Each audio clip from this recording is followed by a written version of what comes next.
सो पिछली क्लास में हम लोगों ने देखा था quantum model of atom. Atom का क्वांटम मॉडल न्यूक्लियस के आसपास अलग अलग डिस्टेंस ऑफ मैक्सिमम प्रोबेबिलिटी होते हैं। इलेक्ट्रॉन के मिलने की मैक्सिमम प्रोबेबिलिटी जिन डिस्टेंसेस पे होती है और जिन शेप्स में होती है, ये क्वांटम मॉडल ऑफ एटम है। ये न्यूक्लियस के आसपास एक डिस्टेंस ऑफ मैक्सिमम प्रोबेबिलिटी है फर्स्ट। ये second distance of maximum probability है। स्फेरिकल शेप की प्रोबेबिलिटी है, ये एक डंबल शेप की प्रोबेबिलिटी वहीं पर है। तो ये न्यूक्लियस के आसपास अलग अलग डिस्टेंस ऑफ मैक्सिमम प्रोबेबिलिटी और शेप्स ऑफ मैक्सिमम प्रोबेबिलिटी पाए जाते हैं। Next, quantum numbers.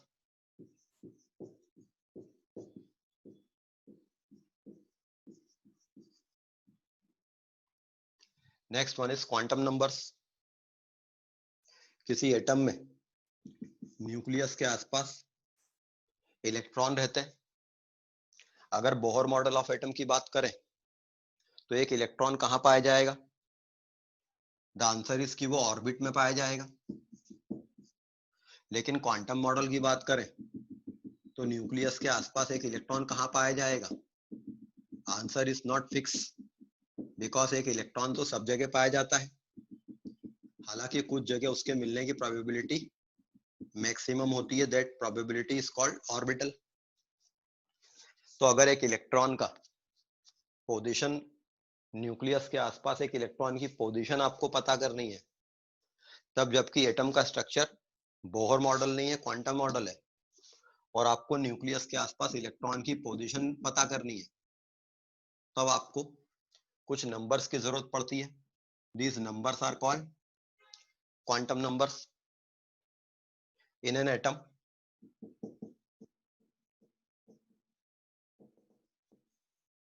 in order to specify the position of an electron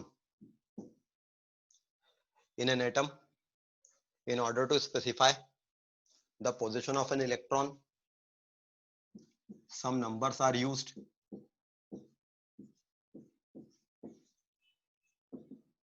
called quantum numbers.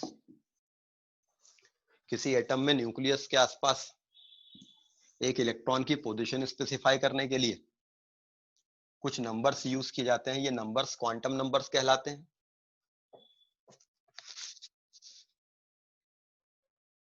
In an atom, in order to specify the position of an electron, some numbers are used. These numbers are called quantum numbers. Quantum number 4 होते हैं। Principal quantum number n,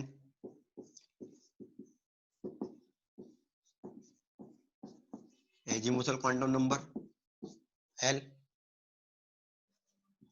magnetic quantum number m, and spin quantum number s। ये 4 quantum number होते हैं। Principal quantum number, azimuthal quantum number, magnetic quantum number and spin quantum number. The principal quantum number. अच्छा, quantum number क्या होते हैं? In an atom, in order to specify the position of an electron, some numbers are used. These numbers are called quantum numbers. ये quantum numbers की एक rough definition है। किसी atom में इलेक्ट्रॉन की पोजीशन स्पेसिफाई करने के लिए कुछ नंबर्स यूज किए जाते हैं। ये नंबर्स क्वांटम नंबर्स कहलाते हैं। क्वांटम नंबर की एक दूसरी डेफिनेशन और दी जा सकती है, जो कि ज्यादा बेहतर डेफिनेशन रहेगी। किसी एटम में इलेक्ट्रॉन की जो पोजीशन रहती है, किसी एटम में इलेक्ट्रॉन की जो पोजीशन रहती है, वो न्यूक्लियस के रिस्पेक्ट में वो इलेक्ट्रॉन कहां पर है, यहाँ न्यूक्लियस है, वो इलेक्ट्रॉन कहां पर है, उसकी पोजीशन पे डिपेंड करती है। इलेक्ट्रॉन न्यूक्लियस से जितना दूर रहेगा उसकी एनर्जी उतनी ज्यादा रहेगी। मतलब न्यूक्लियस के आसपास इलेक्ट्रॉन की पोजीशन उसके न्यूक्लियस के आसपास इलेक्ट्रॉन की एनर्जी उसकी पोजीशन का फंक्शन है। इलेक्ट्रॉन की जो एनर्जी है it is function of position. अगर एक इलेक्ट्रॉन अपनी पोजीशन चेंज करता है न्यूक्लियस के आसपास, सपोज दूर जा रहा है, तो हम देख रहे हैं कि इसकी एनर्जी चेंज हो रही है। तो एनर्जी चेंज होती पोजीशन चेंज होने से। We can say that energy is a function of its position.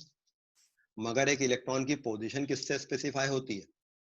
Electron की पोजीशन आर के साथ साथ थीटा और फाई से भी स्पेसिफाई होती है। मतलब हम कह सकते हैं न्यूक्लियस के आसपास इलेक्ट्रॉन की एनर्जी उसकी पोजीशन का फंक्शन है। अगर एक इलेक्ट्रॉन के लिए आर थीटा फाई इन तीनों में से कुछ भी बदलता है तो इलेक्ट्रॉन की एनर्जी बदल जाएगी। सपोज आर बदलता है, थीटा फाई नहीं बदलते हैं, मतलब एक इलेक्ट्रॉन यहां था, अब यहां आ गया, अब यहां आ गया, थीटा फाई नहीं बदल रहे, तो भी एनर्जी तो बदल ही रही है। अच्छा, एक इलेक्ट्रॉन जो था वो यहां आ गया, यहां आ गया, यहां पर आने से क्या हो रहा है? आर वही रह रहा है लेकिन थीटा फाई बदल गए और एनर्जी बदल जाएगी। तो energy depends upon R theta and phi. Energy R theta phi पे डिपेंड करती है। इलेक्ट्रॉन की जो एनर्जी होती है वो न्यूक्लियस के रिस्पेक्ट में इलेक्ट्रॉन कितनी दूरी पर है इस पर डिपेंड करती है, और कहां पर है, सेम डिस्टेंस पर वो कहां पर है उस पर डिपेंड करती है। इलेक्ट्रॉन की न्यूक्लियस से उसकी पोजीशन पे डिपेंड करती है। The energy of an electron is function of its position with respect to nucleus. Agreed? The energy of an electron is function of its position with respect to nucleus.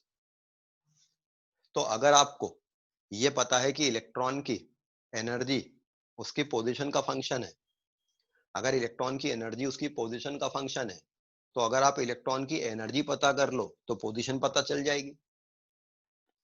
अगर आप electron की energy find out कर ले तो आपको उसकी position पता चल जाएगी।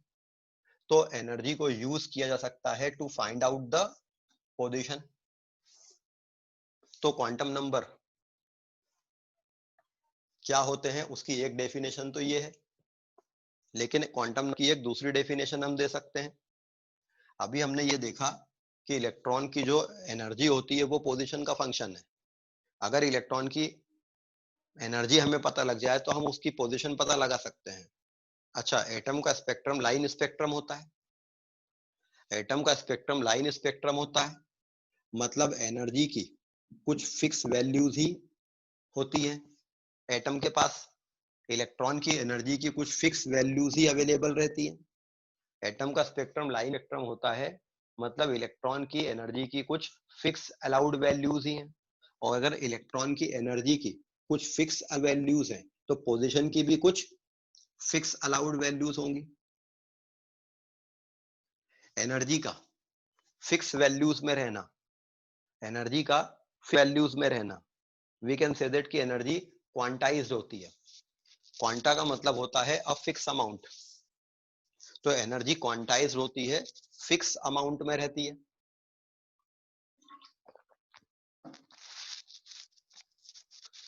एनर्जी क्वांटाइज्ड होती है, फिक्स अमाउंट्स में रहती है। तो पोजीशन भी क्वांटाइज होगी, वो भी कुछ फिक्स पोजीशन ही रह सकती है न्यूक्लियस के रिस्पेक्ट में। तो इन an atom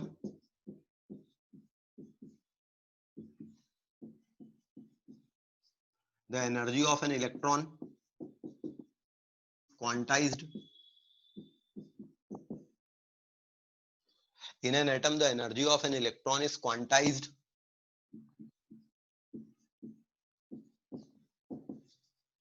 These quantized energy values are called quantum numbers. In an atom, the energy of an electron is quantized. These quantized energy values are called quantum numbers. Nucleus के आसपास electron की energy quantum होती है, fix amount में रहती है। इन energy values को ही quantum number कहते हैं। तो अगर आपको इलेक्ट्रॉन की एनर्जी की वैल्यू पता है तो आप उसके पोजीशन पता कर सकते हैं। तो ये जो क्वांटम नंबर्स हैं बेसिकली इलेक्ट्रॉन की एनर्जी वैल्यूज की जानकारी है, और इसको हम ट्रांसफर कर लेंगे उसकी पोजीशन की जानकारी में। अच्छा, इलेक्ट्रॉन की एनर्जी r थीटा फाई पे डिपेंड करती है, तो इलेक्ट्रॉन की एनर्जी r थीटा फाई पे बराबर डिपेंड करेगी, या ये r पे ज्यादा डिपेंड करेगी थीटा फाई पे कम करेगी, या ये थीटा फाई पे ज्यादा डिपेंड करेगी r पे कम डिपेंड करेगी।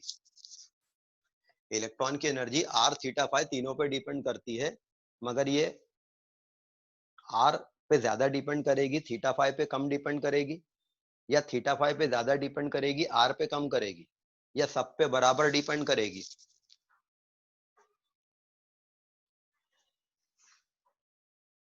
सर आर पे ज्यादा करेगी। r पे क्यों ज्यादा करेगी? तो क्योंकि आर जो है वो डिस्टेंस नाप रहा है, तो जैसे जैसे दूर जाएगी वैसे वैसे। ठीक है, r जो है वो डिस्टेंस का फंक्शन है, और इलेक्ट्रॉन का जो फोर्स ऑफ अट्रैक्शन है वो k q1 q2 upon r square होता है। तो r चेंज होने से r का स्क्वायर से एनर्जी चेंज होगी, मतलब एक इलेक्ट्रॉन की position with respect to nucleus, एक इलेक्ट्रॉन की position with respect to nucleus, suppose एक इलेक्ट्रॉन यहां था और यहां आ गया या यहां आ गया, तो r चेंज हुआ, इसकी एनर्जी बड़ी तेजी से चेंज होगी। लेकिन एक इलेक्ट्रॉन सपोज यहां था और अब वो यहां आ गया, इन दोनों में एनर्जी कम चेंज होगी, मतलब energy of electron is function of r most of all and is function of theta phi as a small part. Electron की एनर्जी r का मेजर फंक्शन है, थीटा फाई का माइनर फंक्शन है। ये बात भी जस्टिफाइड है, आपको समझ में आ रही है? तो क्वांटम नंबर क्या है? In an atom around the nucleus, the energy of an electron is quantized. These quantized energy values are called quantum numbers. तो क्वांटम नंबर एनर्जी की वैल्यूज हैं, हम उनको पोजीशन की वैल्यूज में डिकोड कर लेंगे, और एनर्जी का डिपेंडेंस आर पे ज्यादा रहता है, थीटा फाई पे कम रहता है। ठीक है, इस बात को भी ध्यान रखेंगे। Now we will see this various quantum numbers, principal quantum numbers, azimuthal quantum number, magnetic quantum number and spin quantum number. तो अभी हमने क्वांटम नंबर्स की डेफिनेशन को समझा। नाउ चूंकि एनर्जी का आर पे डिपेंडेंस ज्यादा है, इलेक्ट्रॉन की एनर्जी का आर पे डिपेंडेंस ज्यादा है, तो व्हाट वी एक्सपेक्ट कि किसी एटम में अलग अलग आर से जो इलेक्ट्रॉनिक ट्रांजिशन होंगे, किसी एटम में अलग अलग आर से जो इलेक्ट्रॉनिक ट्रांजिशन होंगे जिनकी आर वैल्यू अलग अलग है, उनसे ज्यादा एनर्जी डिफरेंस वाले क्वांटा निकलेंगे, या कम एनर्जी डिफरेंस वाले क्वांटा निकलेंगे। किसी एटम में अलग अलग आर से जो इलेक्ट्रॉनिक ट्रांजिशन होते हैं, सपोज एटम के आसपास यहाँ पर first distance of maximum probability है,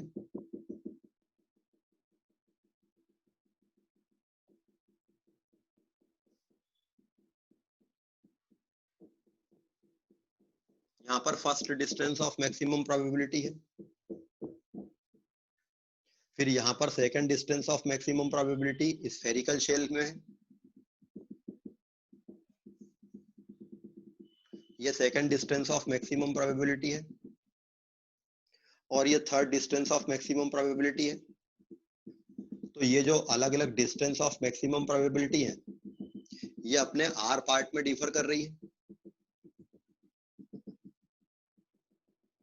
ठीक है, ये एक एटम है जिसमें इलेक्ट्रॉन की मैक्सिमम प्रोबेबिलिटी के 3 डिस्टेंस ऑफ मैक्सिमम प्रोबेबिलिटी। अगर एक इलेक्ट्रॉन सपोज यहां से यहां आता है और एक इलेक्ट्रॉन यहां से यहां आता है, तो इनमें एनर्जी का अच्छा खासा डिफरेंस रहेगा। तो व्हाट वी कैन से कि चूंकि इलेक्ट्रॉन की एनर्जी का आर पे डिपेंडेंस ज्यादा है, ये काफी ज्यादा एनर्जी डिफरेंस वाले क्वांटा इमिट करेगा, और वो क्वांटा स्क्रीन पर काफी दूर दूर मिलेंगे आपको। तो इस तरह से एटम का नॉर्मल लाइन स्पेक्ट्रम जो हम देखते हैं वो बन जाता है। ये हम बोर थ्योरी में भी समझाते हैं। ये first distance of maximum probability है, ये second distance of maximum probability है, third distance of maximum probability है, और ये आर में डिफर कर रहे हैं अपने, हेंस इनकी एनर्जी में भी अच्छा खासा डिफरेंस आएगा। तो हम क्या करें, न्यूक्लियस के आसपास जो first distance of maximum probability वाला रीजन है उसको दे दें प्रिंसिपल क्वांटम नंबर n की वैल्यू 1, इसको दे दें प्रिंसिपल क्वांटम नंबर n की वैल्यू 2, और इसको बता दें प्रिंसिपल क्वांटम नंबर n की वैल्यू 3। ऐसे हर allowed distance of maximum probability को एक एक नंबर बढ़ाते जाएं, तो इससे हमको मिलेगा प्रिंसिपल क्वांटम नंबर। ये दे देगा हमको प्रिंसिपल क्वांटम नंबर। एक्चुअली में मान लो हाइड्रोजन एटम में एक इलेक्ट्रॉन है, उसकी एनर्जी -13.6 इलेक्ट्रॉन वोल्ट है। तो बताइए वो इलेक्ट्रॉन कहां पर है? हाइड्रोजन एटम में एक इलेक्ट्रॉन है, उसकी एनर्जी -13.6 इलेक्ट्रॉन वोल्ट है। तो वो इलेक्ट्रॉन एटम में कहां पर है?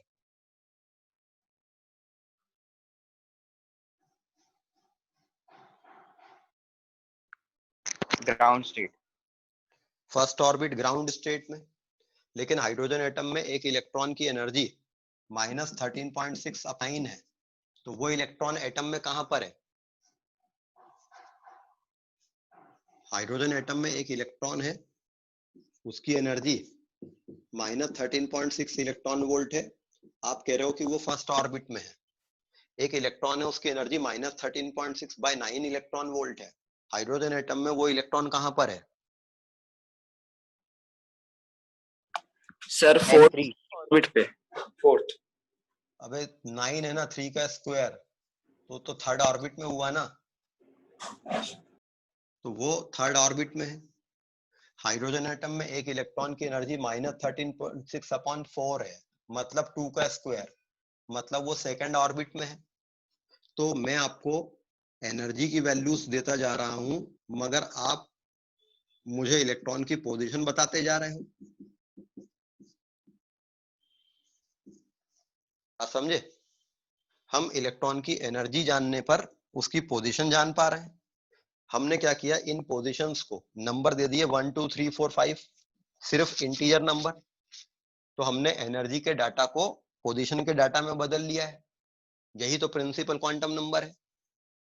तो MBR इक्वल टू NH/2π में जो n होता था वो प्रिंसिपल क्वांटम नंबर था। प्रिंसिपल क्वांटम नंबर बेसिकली क्या बताता है? ये इलेक्ट्रॉन के डिस्टेंस वाइज, इलेक्ट्रॉन की एनर्जी के डिस्टेंस का फंक्शन को बताता है, और इसीलिए जब ये बदलता है R, तो एनर्जी रिलीज होती है। तो principal quantum number electronic energy को बताता है जो R के साथ वेरी करती है। तो प्रिंसिपल क्वांटम नंबर इलेक्ट्रॉन की इस एनर्जी को जो R के साथ वेरी करती है, इसको कह देते हैं हम मेन एनर्जी लेवल इलेक्ट्रॉन का। तो ये इलेक्ट्रॉन का एक मेन एनर्जी लेवल है, ये दूसरा मेन एनर्जी लेवल है, ये तीसरा मेन एनर्जी लेवल है। तो प्रिंसिपल नंबर किसके बारे में जानकारी देता है? It gives the energy, main energy level of an electron.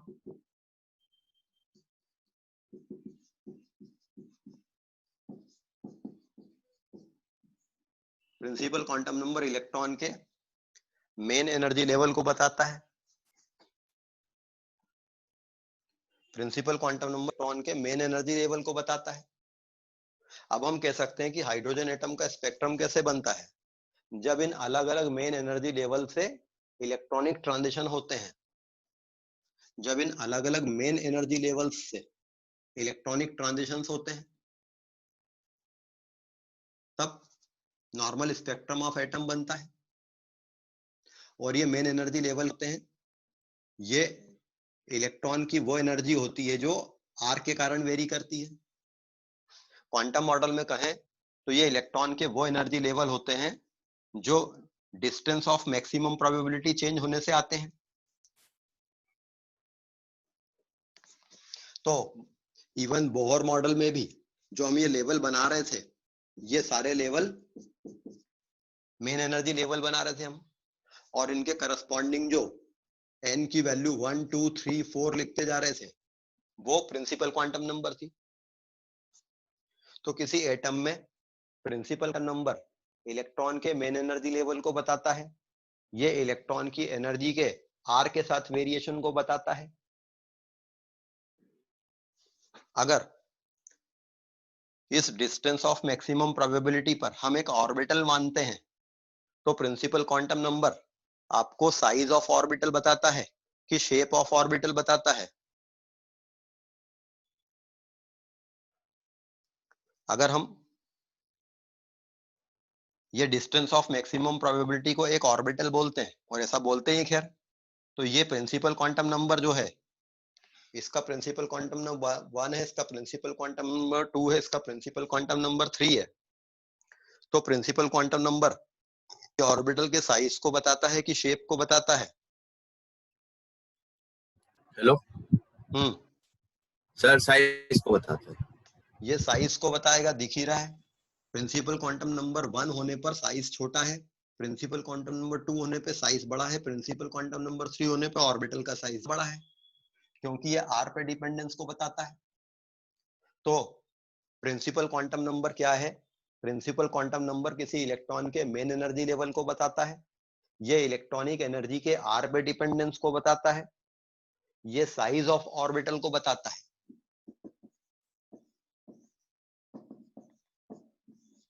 ये साइज ऑफ ऑर्बिट बताता है। और वैसे बोहर सेंस में कहना नहीं चाहिए, लेकिन अगर बोहर सेंस में कहें, बोहर मॉडल ऑफ एटम के सेंस हैं, तो प्रिंसिपल क्वांटम नंबर किसी इलेक्ट्रॉन के ऑर्बिट को बताता है। आई होप कि आपको क्लियर हो रही है। प्रिंसिपल क्वांटम नंबर किसी इलेक्ट्रॉन के ऑर्बिट को बताता है। ये फर्स्ट ऑर्बिट है, ये सेकंड ऑर्बिट है, ये थर्ड ऑर्बिट है। ये first distance of maximum probability है, ये second distance of maximum probability है, ये third distance of maximum probability है। प्रिंसिपल क्वांटम नंबर n की अलग अलग वैल्यूज से जो इलेक्ट्रॉनिक ट्रांजिशंस होते हैं, वो अच्छे खासे एनर्जी डिफरेंस वाले क्वांटा निकालते हैं, तो स्क्रीन पे उनकी लाइनें अलग अलग आएंगी, और ये एटम के नॉर्मल लाइन स्पेक्ट्रम को समझा सकता है। प्रिंसिपल क्वांटम नंबर की वैल्यू 0 को छोड़कर पॉजिटिव इंटीजर वैल्यू ली जाती है। प्रिंसिपल क्वांटम नंबर की वैल्यू 0 के अलावा कोई भी पॉजिटिव इंटीजर वैल्यू ली जाती है। First allowed distance of maximum probability पे इसकी वैल्यू 1 कह देंगे, अगली प्रोबेबिलिटी वाले रीजन को 2 कह देंगे, तो अगले वाले को 3 कहेंगे। इसके बीच में कोई मैक्सिमम प्रोबेबिलिटी वाला रीजन नहीं होगा, अगर होता तो उसको 2 कहते, ये 3 हो जाता। तो प्रिंसिपल क्वांटम नंबर सिंपल है इसको समझना, ये इलेक्ट्रॉन की एनर्जी के r पे डिपेंडेंस को बताता है, और जब r चेंज होगा तो इलेक्ट्रॉन की एनर्जी तेजी से चेंज। लेकिन सपोज एक एटम में इलेक्ट्रॉन की जो एनर्जी है वो r कॉमन रखते हुए केवल थीटा फाई चेंज हुआ, तो यहां पर थीटा फाई चेंज हुआ है, तो थीटा फाई चेंज होने से इलेक्ट्रॉन की एनर्जी बहुत हल्की सी चेंज होगी। थीटा फाई पार्ट चेंज होने से इलेक्ट्रॉन की एनर्जी बहुत हल्की सी चेंज होगी, ठीक है। नाउ चूंकि इलेक्ट्रॉन की एनर्जी का थीटा फाई पे भी डिपेंडेंस है, चूंकि इलेक्ट्रॉन की एनर्जी का डिपेंडेंस थीटा पे भी है, आर के साथ तो है ही, लेकिन थोड़ा सा डिपेंडेंस थीटा फाई पे है। सपोज एक इलेक्ट्रॉन यहां से यहां आया, third distance of maximum probability से फर्स्ट पे आया, तो लाइमन सीरीज में आपको ये लाइन मिलेगी। और एक इलेक्ट्रॉन सेकंड से फर्स्ट पे आया, तो लाइमन सीरीज में आपको ये लाइन मिलेगी पहली, ये लाइमन सीरीज में सेकंड से फर्स्ट लाइन है, ये लाइमन सीरीज में थर्ड से फर्स्ट की लाइन है। ये दोनों लाइनें आपको मिलेंगी, और ये अपनी एनर्जी में ठीक ठाक डिफर कर रही है। अच्छा, सपोज यहां पर second distance of maximum probability है, ये स्फेरिकल रीजन की प्रोबेबिलिटी है। यहां से एक इलेक्ट्रॉन यहां आया, लेकिन यहीं पर एक डंबल शेप का प्रोबेबिलिटी रीजन भी था, यहाँ पर एक डंबल शेप का प्रोबेबिलिटी रीजन भी था। अब ये जो डंबल शेप का प्रोबेबिलिटी रीजन है और जो स्फेरिकल शेप का प्रोबेबिलिटी रीजन है, ये जो स्फेरिकल शेप का प्रोबेबिलिटी रीजन है और ये जो डंबल शेप का प्रोबेबिलिटी रीजन है, ये दोनों सेम आर रख रहे हैं कि अलग अलग आर रख रहे हैं? ये जो डंबल शेप का प्रोबेबिलिटी रीजन है और जो स्फेरिकल शेप का प्रोबेबिलिटी रीजन है, ये आर की वैल्यू सेम कैरी कर रहे हैं कि इनकी आर की वैल्यू डिफरेंट है? सर सेम है। इनका आर पार्ट सेम है, तो इनकी एनर्जी का आर पार्ट सेम है, लेकिन इनकी एनर्जी का थीटा फाई पार्ट अलग है, क्योंकि इसके थीटा फाई का ग्राफ स्फेरिकल बनता है, जबकि इसका थीटा फाई का ग्राफ डंबल बनता है। हम इसको एस और इसको पी कहते हैं ना। अब एक इलेक्ट्रॉन उस स्फेरिकल से नीचे आया और एक इलेक्ट्रॉन इस स्फेरिकल फील्ड से यहां आया और एक इलेक्ट्रॉन इस डंबल रीजन से यहां आया। इन दोनों के आर पार्ट सेम है, इनके थीटा फाई पार्ट अलग है, तो ये जो दो क्वांटा निकलेंगे, एक ये निकालेगा एक ये निकालेगा, ये दोनों क्वांटा की एनर्जी अच्छी खासी डिफर करेगी या थोड़ी सी डिफर करेगी? ये जो दोनों क्वांटा निकलेंगे इनकी एनर्जी अच्छी खासी डिफर करेगी या हल्की सी डिफर करेगी? प्रथमेश, सर थोड़ी डिफर करेगी। हल्की सी डिफर करेगी क्योंकि इनके थीटा फाई पार्ट अलग है, लेकिन इनके आर पार्ट तो सेम है। तो ये जो दो क्वांटा निकलेंगे इनकी एनर्जी इतनी कम डिफर करेगी और उनकी एनर्जी बहुत कम डिफर करेगी, तो उनकी वेवलेंथ भी बहुत कम डिफर करेगी। ये इतनी कम डिफर करेगी कि वो आपको नॉर्मल की लाइन दिखाई देगी, लेकिन आप बहुत ध्यान से देखो हाई रिजोल्यूशन पे तो वो आपको बहुत पास पास प्रेजेंट दो लाइनें दिखाई देंगी। This is the reason for fine spectrum. मतलब हाइड्रोजन का नॉर्मल स्पेक्ट्रम कैसे बनता है? जब अलग अलग आर वाले रीजन से इलेक्ट्रॉन आते हैं।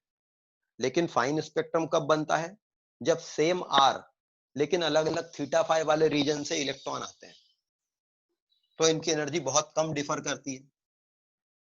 अब इन दोनों डिस्टेंस ऑफ मैक्सिमम प्रोबेबिलिटीज के आर पार्ट सेम है, तो इनका प्रिंसिपल क्वांटम नंबर तो सेम रहेगा। इनकी एनर्जी का आर पे डिपेंडेंस सेम है, जिसको बताता है प्रिंसिपल क्वांटम नंबर, तो इनके लिए आर पार्ट तो सेम रहेगा, लेकिन इनका थीटा फाई पार्ट डिफरेंट है। तो इनकी एनर्जी के थीटा फाई के कारण, वेरिएशन के कारण, इनकी एनर्जी के थीटा फाई पे डिपेंडेंस के कारण जो वेरिएशन एनर्जी में आएगा, उसके लिए आपको एक नया क्वांटम नंबर चाहिए जो इलेक्ट्रॉन की एनर्जी के थीटा फाई पे डिपेंडेंस को बताता हो। तो a new quantum number is suggested is azimuthal quantum number. तो अगर हम इस दूसरे क्वांटम की बात करें, that is called azimuthal quantum number denoted by L. तो एजीमुथल क्वांटम नंबर क्या बताता है? अब आप इसको यूं समझो, हमने क्या किया, दरअसल यहां पर एक एनर्जी लेवल बनाया second distance of maximum probability पे, लेकिन हम देख रहे हैं कि second distance of maximum probability पे तो दरअसल सेम आर है, लेकिन थीटा फाई पार्ट अलग वाले ऑर्बिटल है। तो दरअसल यहाँ बहुत हल्के से एनर्जी में डिफर करने वाले दो लेवल है, क्योंकि इनका थीटा फाई पार्ट अलग है। तो जो सेकंड एनर्जी लेवल होता है, जिसको आप ये सेकंड एनर्जी लेवल कहते हो, वहां पर दो बहुत पास में रहने वाले दो एनर्जी के लेवल होते हैं। तो हम क्या करें, इनके जो एवरेज एनर्जी लेवल है उसको कहते हैं second energy level, second main energy level. तो ये दोनों क्या हो जाएंगे, उस सेकंड मेन एनर्जी लेवल के सब एनर्जी लेवल। ये दो लेवल जो हैं इतने हल्के से डिफर कर रहे हैं अपनी एनर्जी में कि इनके कारण एक एनर्जी लेवल हम बोल रहे हैं, इसको कह रहे हैं सेकंड मेन एनर्जी लेवल। तो ये उन दोनों के सब एनर्जी लेवल है। तो एजीमुथल क्वांटम नंबर क्या बताता है? The sub energy levels with in a main energy level. Azimuthal quantum number बताता है a sub energy level within a main energy level. एक मेन एनर्जी लेवल के अंदर कितने सब एनर्जी लेवल है.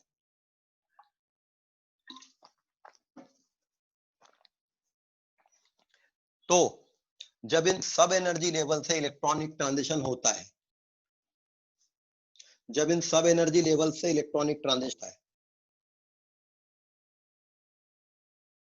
एक इलेक्ट्रॉन यहां से यहां आया और एक इलेक्ट्रॉन यहां से यहां आया, तो ये दोनों क्वांटा लाइमन सीरीज की फर्स्ट लाइन है ये, लेकिन ये दो बहुत बारीक डिफरेंस एनर्जी वाले दो क्वांटा होंगे बेसिकली.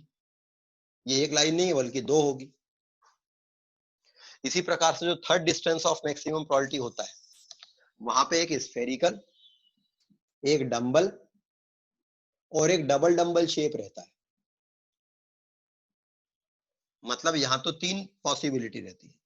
तो यहां पे से एक लाइन जो स्फेरिकल से यहां आएगी, एक जो डंबल से यहां आएगी और एक जो डबल डंबल से यहां आएगी. ये लाइन बेसिकली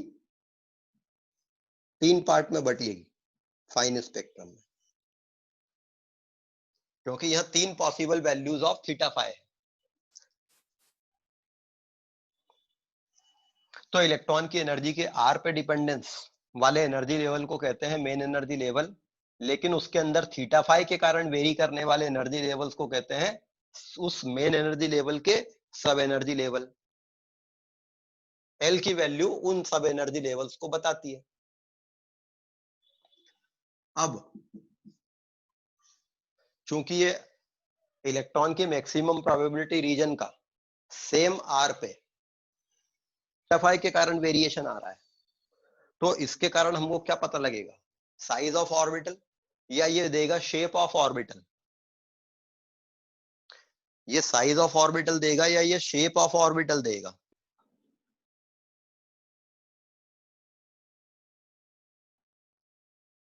ये क्वांटम नंबर आपको साइज ऑफ ऑर्बिटल देगा कि शेप ऑफ ऑर्बिटल. ये शेप ऑफ ऑर्बिटल देगा, क्योंकि थीटा फाई के ग्राफ से आपको शेप ऑफ ऑर्बिटल मिलता था और ये इलेक्ट्रॉनिक एनर्जी के थीटा फाई पे डिपेंडेंस पार्ट को बताता है. तो it will give shape of orbital. अच्छा, हमने डिस्टेंस ऑफ मैक्सिमम प्रोबेबिलिटी के करस्पॉन्डिंग जो जगह बनी थी उसको नाम दे दिया था ऑर्बिट. तो इस शेप के करस्पॉन्ड जगह बनेगी, उसको हमें एक नया नाम देना चाहिए, दैट इज कॉल्ड सब ऑर्बिट. बोर थ्योरी में ऐसा कोई बात नहीं थी, लेकिन अब हम एक नया वर्ड जन करते हैं, सब ऑर्बिट. तो जहां प्रिंसिपल क्वांटम नंबर इलेक्ट्रॉन की एनर्जी के ऑर्बिट को बताता है, एजीमुथल क्वांटम नंबर सब ऑर्बिट को बताता है. उसके अंदर प्रिंसिपल क्वांटम नंबर किसी ऑर्बिटल के साइज को बताता है, एजीमुथल क्वांटम नंबर के शेप को बताता है कि उस साइज पे क्या शेप बनेगा. तो ऑर्बिटल के साइज के करस्पॉन्डिंग वर्ड है ऑर्बिट, तो ऑर्बिटल के शेप के करस्पॉन्डिंग वर्ड है सब ऑर्बिट. किसी ऑर्बिटल के साइज के करस्पॉन्डिंग वर्ड है ऑर्बिट और शेप के करस्पॉन्डिंग वर्ड है सब ऑर्बिट. तो एजीमुथल क्वांटम नंबर इन सब ऑर्बिट्स को बताता है. अब बात आती है कि एजीमुथल क्वांटम नंबर की वैल्यू क्या हो सकती है. दो बातें आती हैं कि एजीमुथल क्वांटम नंबर की वैल्यू क्या हो सकती है और कितनी हो सकती है. एजीमुथल क्वांटम नंबर की वैल्यू क्या हो सकती है और कितनी वैल्यूज हो सकती है.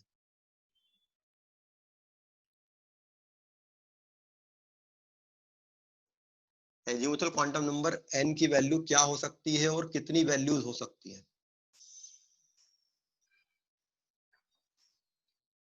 इसको पता करने के लिए, चूंकि ये जो शेप ऑफ ऑर्बिटल है ये किसी साइज पे लिए जाएगा, जो शेप हम देखेंगे वो किसी साइज का होगा. मतलब एजीमुथल क्वांटम नंबर L की वैल्यू n की किसी वैल्यू के लिए निकाली जाएगी.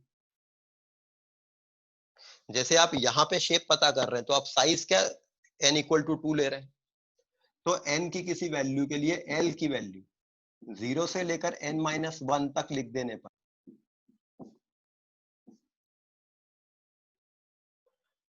अगर आप n की किसी वैल्यू के लिए l की वैल्यू 0 से लेकर n-1 तक के सारे इंटीजर लिख दो,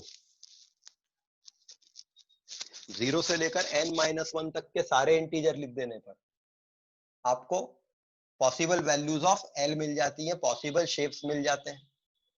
सपोज n इक्वल्स टू 1 होने पर l इक्वल्स टू कितना आएगा, 0 से लेकर 1-1, 0 से लेकर 0। मतलब first distance of maximum probability पे केवल एक शेप पॉसिबल है। l की हर एक वैल्यू एक को बताती है और l की एक वैल्यू आई। इसी प्रकार से n इक्वल्स टू 2 होने पर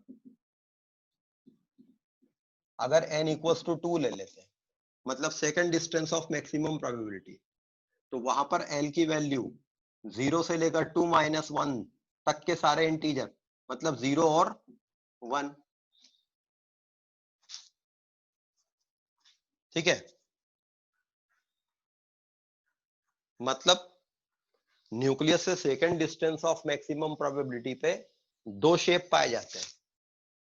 first distance of maximum probability पे एक ही शेप होता है, second distance of maximum probability पे दो शेप होते हैं। इसी प्रकार से n इक्वल्स टू 3 होने पर l इक्वल्स टू 0-1-2 होगा।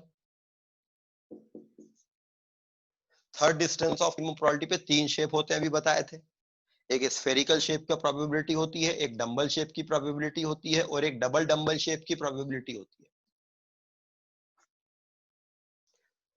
अब इन शेप्स को हम एक नाम दे दें।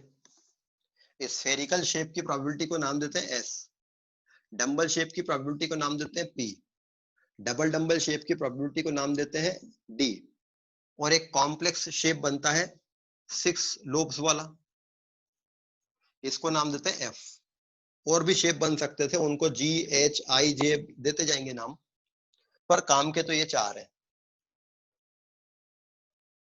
तो n इक्वल टू 3 होने पर तीन शेप पॉसिबल है। तो हम क्या करें, इन शेप्स को नाम दे दिया है। तो l इक्वल्स टू 0 के लिए s, 1 के लिए p, 2 के लिए d और 3 के लिए f, ये फिक्स कर देंगे। मतलब फर्स्ट ऑर्बिट में क्या रहता है, एक ही शेप रहता है और वो स्फेरिकल शेप है s। सेकंड ऑर्बिट में दो शेप होते हैं s और p। थर्ड ऑर्बिट में तीन शेप होते हैं s, p और d। इसी प्रकार से n इक्वल्स टू 4 होने पर l की वैल्यू 0, 1, 2, 3 आती, s, p, d और f।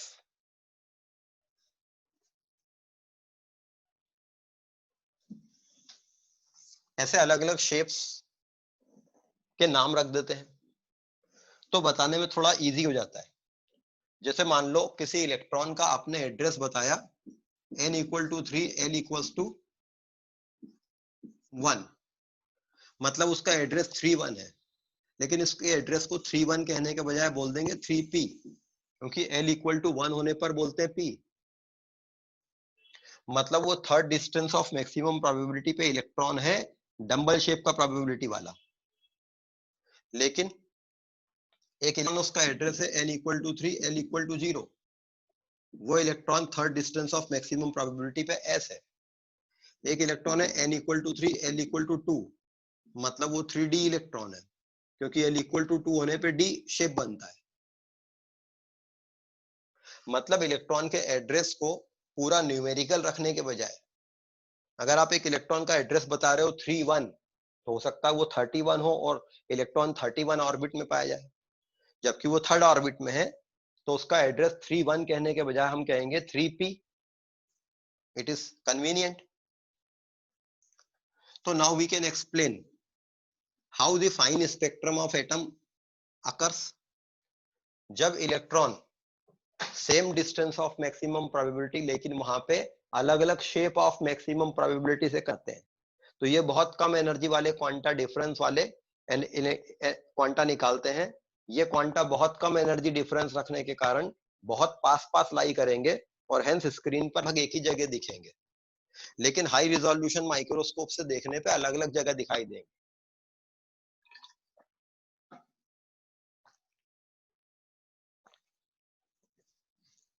ठीक है, तो प्रिंसिपल क्वांटम नंबर इलेक्ट्रॉन के मेन एनर्जी लेवल को बताता है, साइज ऑफ ऑर्बिटल को बताता है, एटम के ऑर्बिट को बताता है, या आप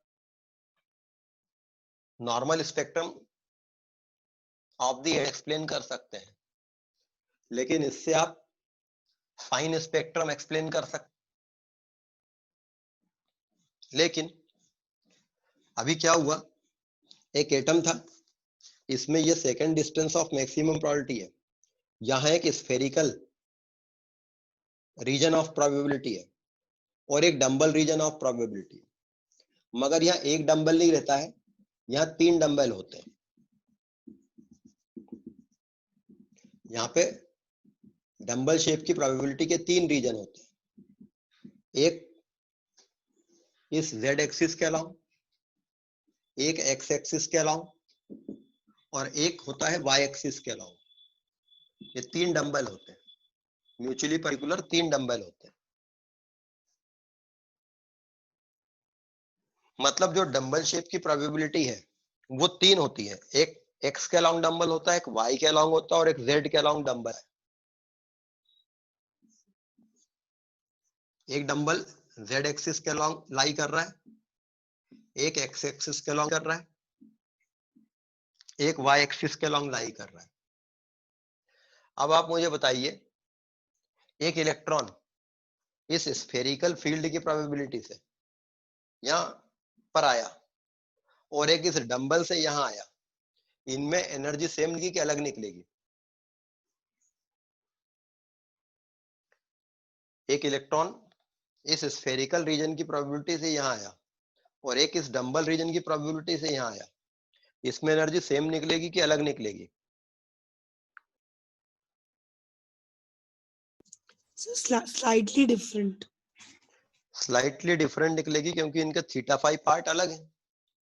लेकिन दूसरा क्वेश्चन, एक इलेक्ट्रॉन इस z एक्सिस वाली डंबल से यहां आया और एक इलेक्ट्रॉन इस x एक्सिस वाली डंबल से यहां आया, इनमें एनर्जी सेम निकलेगी कि अलग निकलेगी? एक इलेक्ट्रॉन x एक्सिस वाली डंबल से यहां आया, सपोज यहां आना है, एक इलेक्ट्रॉन इस x एक्सिस वाली या z एक्सिस वाली डंबल से यहां आया और एक इस वाली डंबल से यहां आया, एक इस वाली से यहां आया, तो ये सेम एनर्जी निकलेगी कि डिफरेंट एनर्जी निकलेगी? से सेम निकलेगी।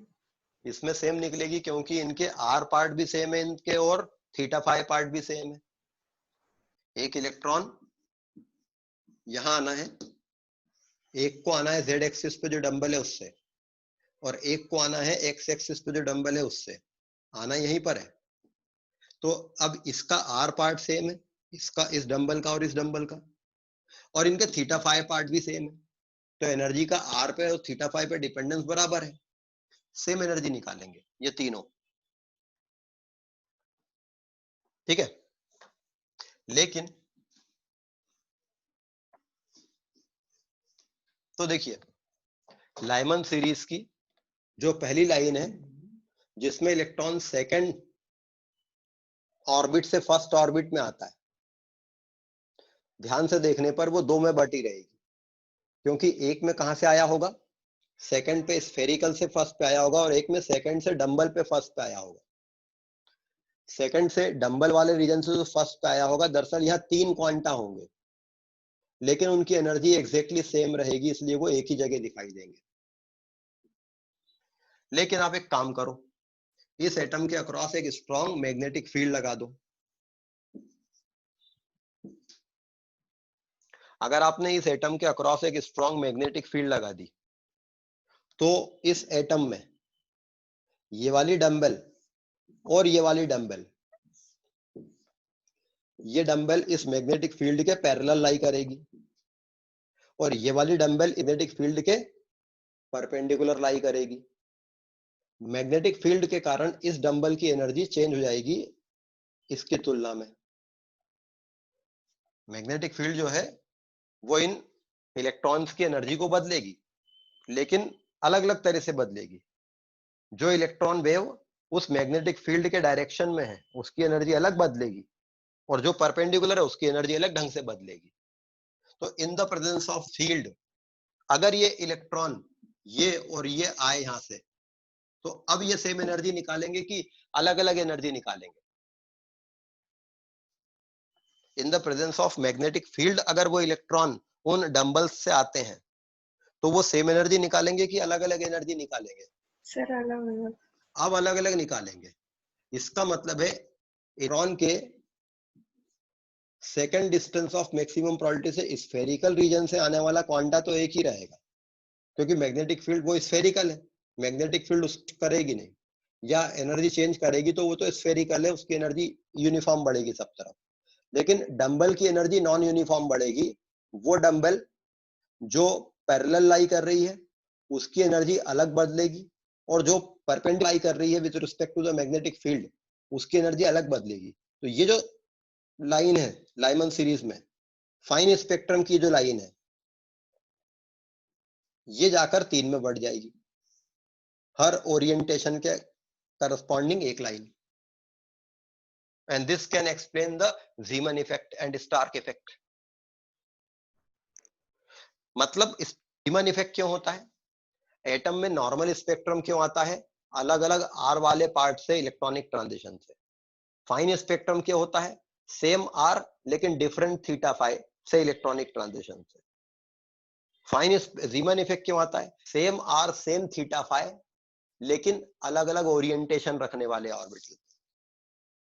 Same R same theta phi लेकिन अलग अलग एक्सिस पे ओरिएंटेड रहने के कारण इनके ये एक्सिस के अलोंग ओरिएंटेशन को हम पता लगा सकते हैं एक्सटर्नल मैग्नेटिक या इलेक्ट्रिक फील्ड लगा के और फिर स्पेक्ट्रम को देख के। तो this is the Zeeman effect. मतलब इलेक्ट्रॉन की जो एनर्जी है वो 3 बातों पे डिपेंड कर रही है। इलेक्ट्रॉन की जो एनर्जी है वो 3 बातों पे डिपेंड कर रही है, आर पे, थीटा फाई पे, और इस फाई का विथ रिस्पेक्ट टू किसी एक्सिस ओरिएंटेशन पे। इलेक्ट्रॉन की एनर्जी 3 बातों पे डिपेंड कर रही है, आर पे, थीटा फाई पे, और उस पर्टिकुलर थीटा फाई का किसी एक्सिस के अलोंग के रिस्पेक्ट में ओरिएंटेशन रखने पर। अगर इसको जेड एक्स बोले, वैसे मैग्नेटिक फील्ड की डायरेक्शन को जेड एक्सिस बोलते हैं, तो अब हम इसको जेड एक्सिस बोले तो ये एक्स और वाई एक्सिस बन जाएंगे। तो ये जो ऑर्बिटल है डंबल, ये जेड के पैरेलल लाई कर रहा है, ये डंबल शेप का ऑर्बिटल है मगर ये इस फील्ड के परपेंडिकुलर लाई कर रहा है। इसको कहते हैं उस ऑर्बिटल का ओरिएंटेशन, कि उस ओरिएंटेशन क्या है, इसको कहते हैं साइज। ये तो है उसका साइज, छोटा ऑर्बिटल, बड़ा ऑर्बिटल। फिर ये है शेप, लेकिन उस पर्टिकुलर शेप का ओरिएंटेशन, कि वो पर्टिकुलर शेप किस डायरेक्शन पे oriented with respect to X axis और with respect to Y axis. एक ऑर्बिटल होगा वो जेड एक्सिस के पैरेलल होगा, एक ऑर्बिटल होगा वो जेड एक्सिस के परपेंडिकुलर होगा, एक ऑर्बिटल होगा वो जेड एक्सिस के ऐसे परपेंडिकुलर होगा।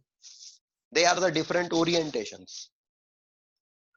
तो नॉर्मल स्पेक्ट्रम बनता है जब अलग अलग डिस्टेंस ऑफ मैक्सिमम प्रोबेबिलिटी से इलेक्ट्रॉन आते हैं। उन अलग अलग डिस्टेंस ऑफ मैक्सिमम प्रोबेबिलिटी पे अलग अलग शेप से जब आते हैं तो नॉर्मल स्पेक्ट्रम में फाइननेस रहती है। उन अलग अलग शेप्स के ओरिएंटेशंस अगर अलग अलग होते हैं, मैग्नेटिक फील्ड में वो ओरिएंटेशन बदलते हैं और हेंस हमको वो लाइनें बढ़ती हुई दिखती है। This is the explanation of normal spectrum of atom. Fine spectrum,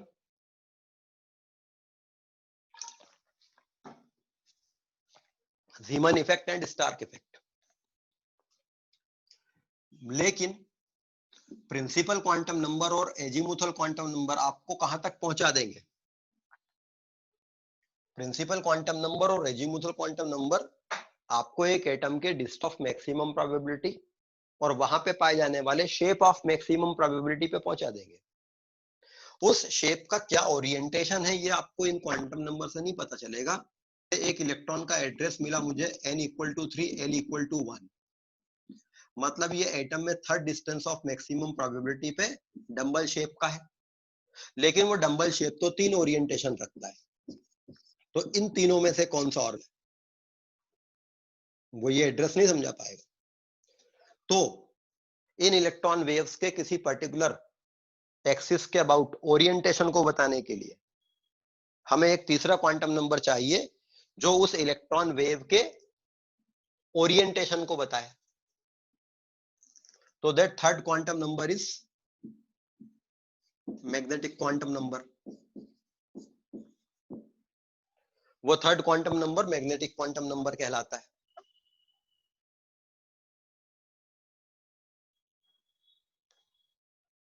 तो मैग्नेटिक क्वांटम नंबर किसको बताता है?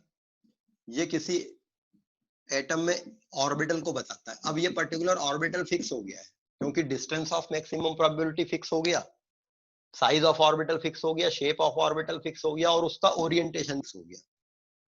Magnetic quantum number orientation of orbital को बताता है, मतलब ये एक पर्टिकुलर ऑर्बिटल को फिक्स कर देता है।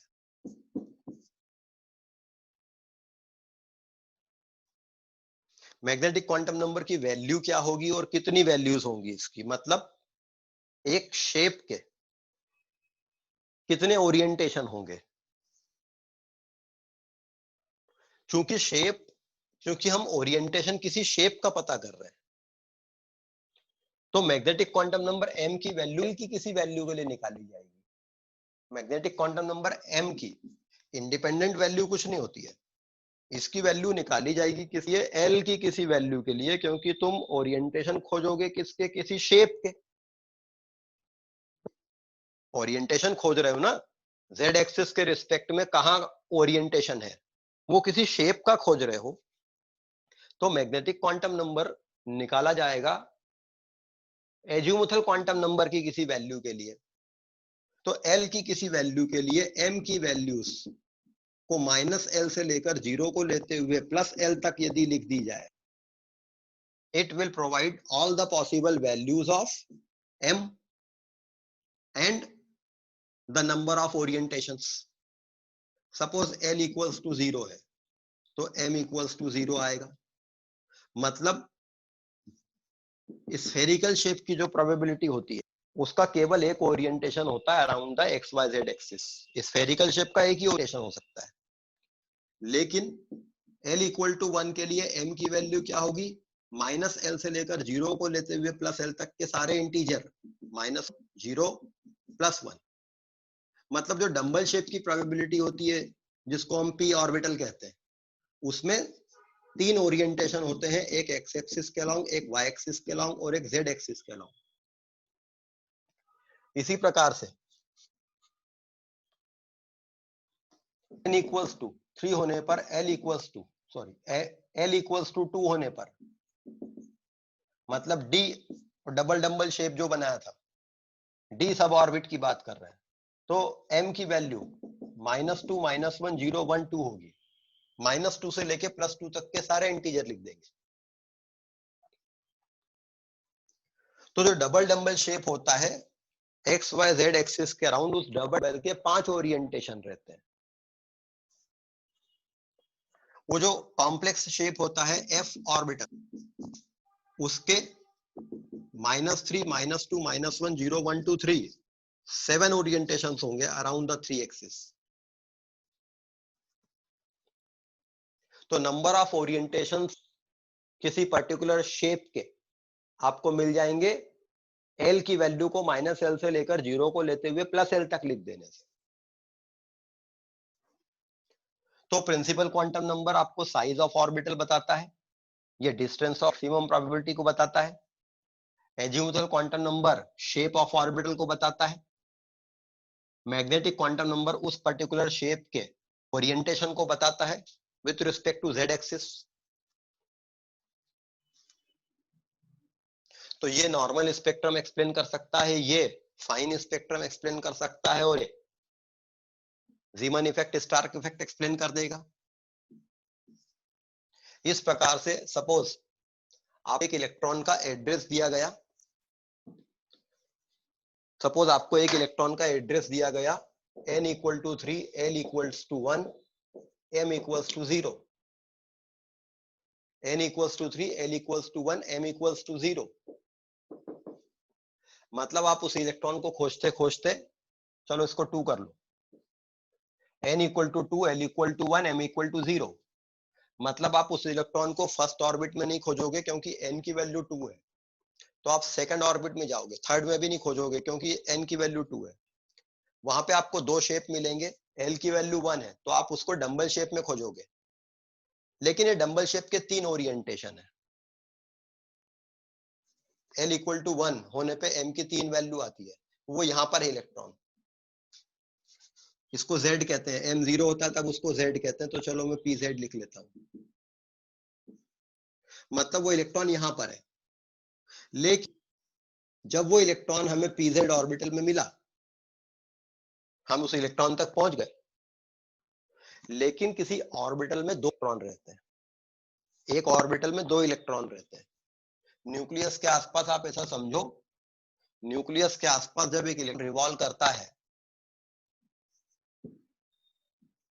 तो वो अपने एक्सिस से रिवॉल्व करता है, मतलब वो न्यूक्लियस के आसपास तो रिवॉल्व कर रहा है, वो अपने एक्सिस से घूमता रहता है।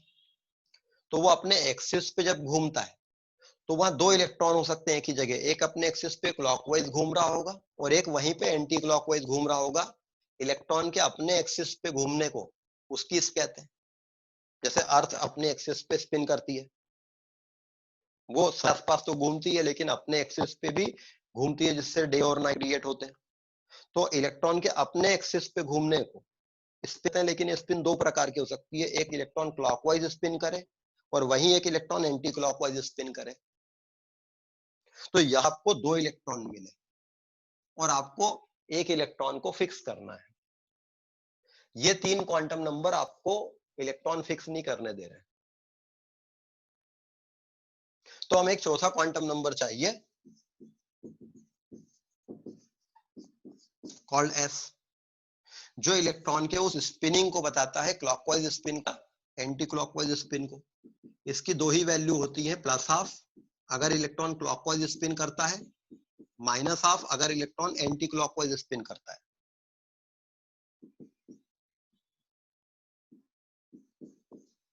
Plus half and minus half electron clockwise या स्पिन एंटी क्लॉकवाइज स्पिन अगर करता है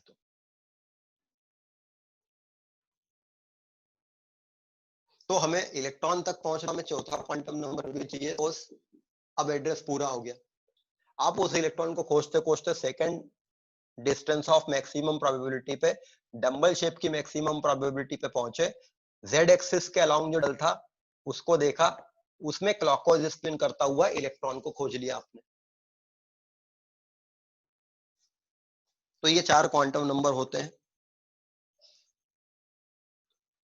मतलब किसी एटम में एक ऑर्बिटल को स्पेसिफाई करने के लिए कितने इलेक्ट्रॉन की जरूरत पड़ती है? The number of quantum number required to specify an orbital, बताइए। किसी एटम में एक ऑर्बिटल को स्पेसिफाई करने के लिए कितने क्वांटम नंबर चाहिए?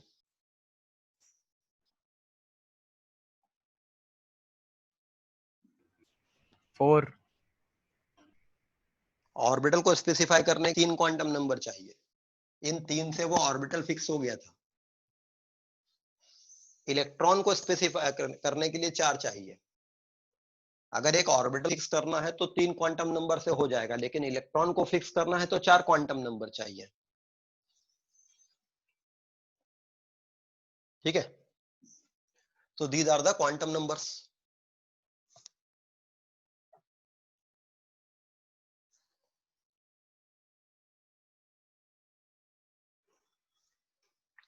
चलिए, तो बाकी का नेक्स्ट क्लास में देखेंगे।